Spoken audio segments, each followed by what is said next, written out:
On this next part of the module, I will be presenting three different researches in order for us to understand how the Google effect and how digital devices in general is affecting the way we think, the way we remember, and the way we experience life. Okay, so let's talk about the first one. This is research by Storm and the group. So in this research, they hypothesized that if an individual ay binigyan mo ng tsansa na gumamit ng internet to access information, he or she is more likely or is very likely to use it again when another information need arose. So paano niya ginawa yung experiment? So they did it like this. Hinati nila yung kanilang mga participants into two groups. Both of them were asked to answer difficult trivia questions. Pero yung first group, they were allowed to use the internet to answer the questions, while the second group only have their memory to rely on. So ibig sabihin, they have to answer the question based on what they learned, maybe in school or in popular culture, di ba? So afterwards, may second part yung experiment, no? They were then asked to answer relatively easier trivia questions as compared doon sa mga naunang set of difficult questions. But this time, both of them are allowed to use the internet. So ano yung nakita nila sa kanilang result? Nakita nila na those groups na allowed to use the internet during the first part of the experiment used the internet again on answering those questions kahit na mas madadali na yung mga questions na binigay sa kanila. So by this result, we can make a conclusion that they are more likely to use the internet again if they are allowed to do that during the first time. So what does it mean? Maybe it means that we are being over reliant on internet, diba? When we are accessing information. Then they have another hypothesis na that the participants will still use the internet even though it's going to be inconvenient for them to do that. So paano nila ginawa yung experiment? How did they design it? So again, both of the groups I asked again with difficult trivia questions. Again, the first group were allowed to answer it using the internet, but the second one will only have to use their memory to answer the questions. So after that, they were then asked easier questions again. But this time, may twist. Binigyan nila ng konting twist yung group na pwedeng gumamit ng internet. So what they did was,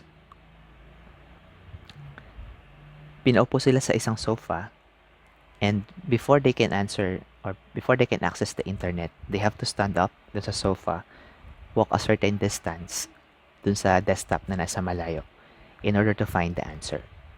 Okay? Remember, both of the groups were allowed to do that. So ano yung naging resulta ng research?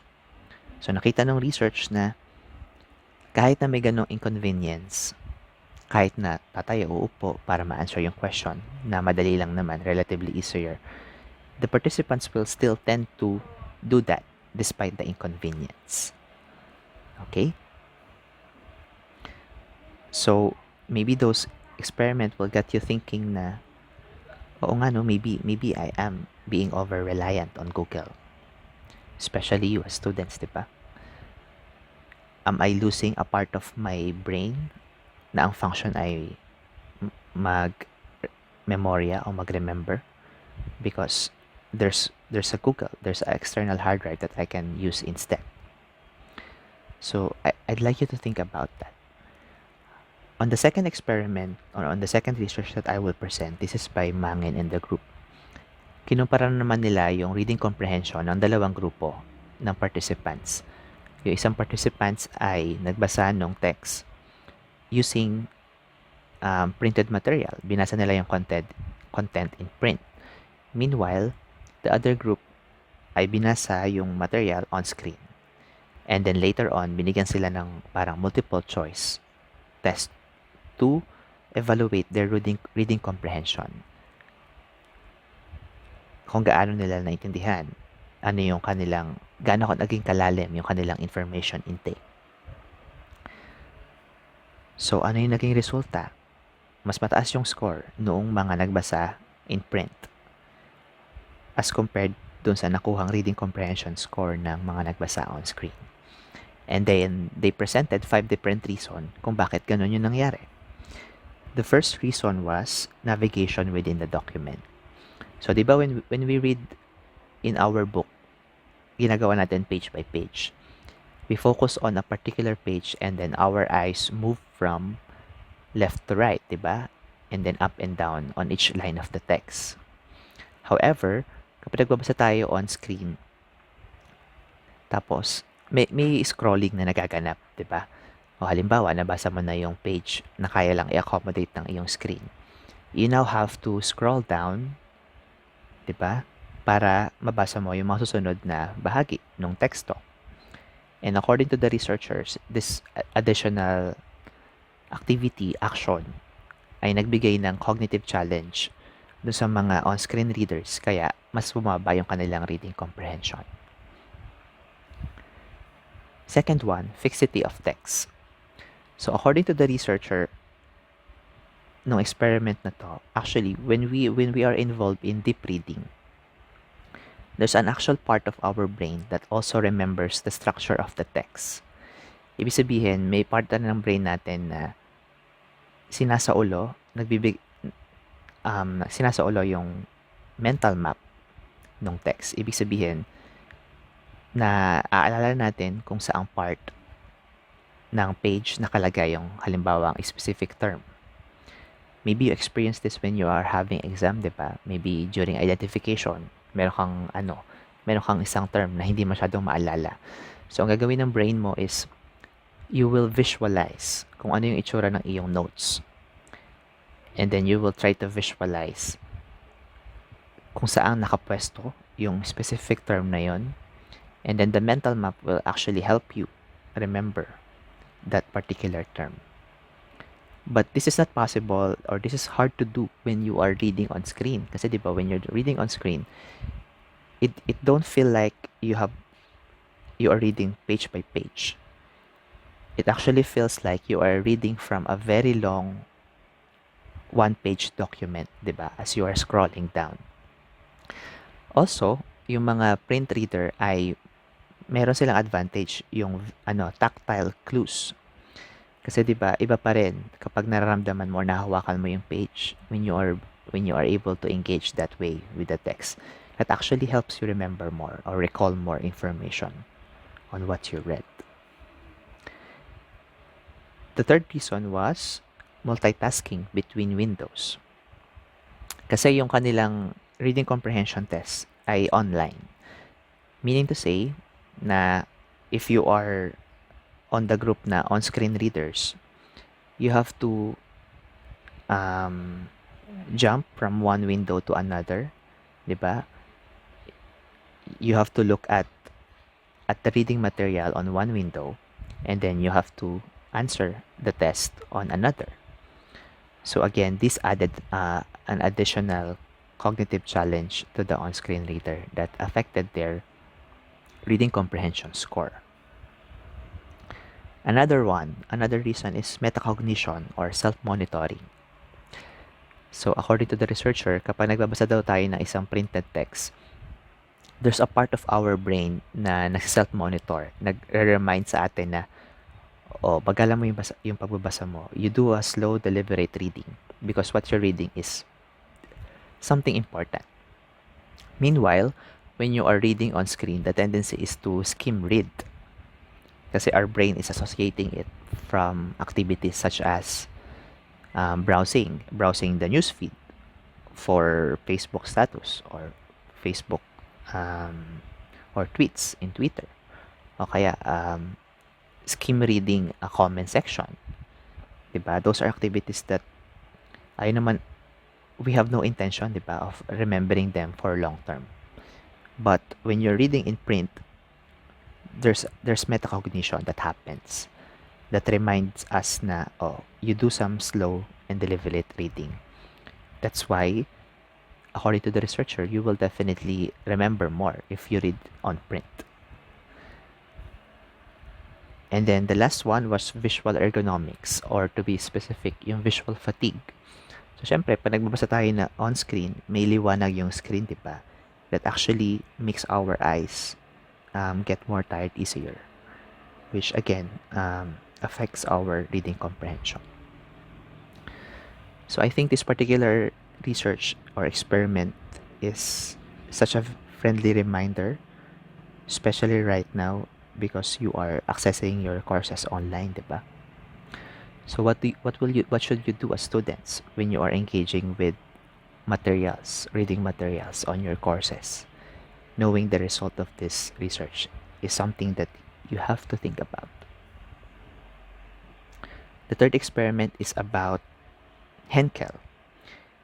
She hypothesized na yung Google effect actually extend dun sa habit natin ng pagpipicture kapag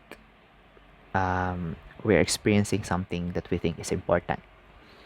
So what she did was, she invited participants in a museum, and then the participants were tasked to take a look at each items in the museum and try to remember the details of each item, because later on they will be tested to list down ano yung mga naalala nilang item in the museum.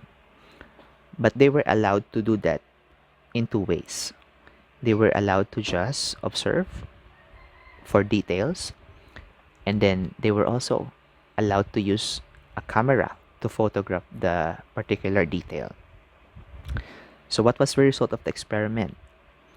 Nung sunod na araw, syempre, mas madaming nalista yung mga tao na nag-spend their time observing each item. They actually outperform those people who photograph for details. So this proves na yung Google effect actually extend to parang photographing experiences, diba? Because the other group relied on the camera to store the information for them. But meanwhile, the observer groups relied on their memory. So meaning to say, the other group, the picture takers, use the camera as some sort of hard drive to help them or to remember for them, which actually didn't work this time, diba? And then they did another experiment. They also asked the participants to identify kung saang location, in which 4 location was the item placed. Kasi the items were placed in 4 different locations. And again, the results were the same. Those who observed rather than took pictures were better able to identify kung saang location nandun yung item, museum item. And again, this is a friendly reminder that when we feel the urge to actually capture the moment with our cameras, actually it's better if you be present in that particular moment. That will actually help you remember more that particular moment, and then enrich the quality of that experience, which is hindi natin ginagawa because we are more concerned, diba, with recording the experience and then getting likes on our social media. So definitely the social media practice is actually something that you have to think about. So in summary, we saw how digital devices ay naapektuhan how we use our brain, di ba? Whether in learning, whether in reading, whether in remembering, and even how we experience our life pala, no? Really, It's scary if we think about it. If we continue in this path of relying on digital devices to remember for us, will we lose our ability to remember? For example, hindi na naman ito bago sa atin, 'di ba? During prehistoric time, ginagamit natin yung pagsisiga. Okay, yung mga Flintstone to light a fire. But that practice slowly became erased, 'di ba? In existence, because now we have electric stove, we have matchsticks, we have lighter. So, parang mga Boy Scout na lang, mga tribal people na lang yung may alam nun, di ba? Yung mga marunong mag-camp. So, definitely it's possible as well na makalimutan din natin how to remember if we kept on relying on our digital devices to do that, as proven as well with the researches that I presented to you. So this is my last question for this module for you. What will you do about it? Again, we are not anti-innovation, di ba? We know the benefits of Google and these digital devices, but we want to make a plan of action to counter measure or to counter effect this negative impact of these devices. So please answer this question on the discussion post that you will find on the next page. Thank you, and I'll see you next week.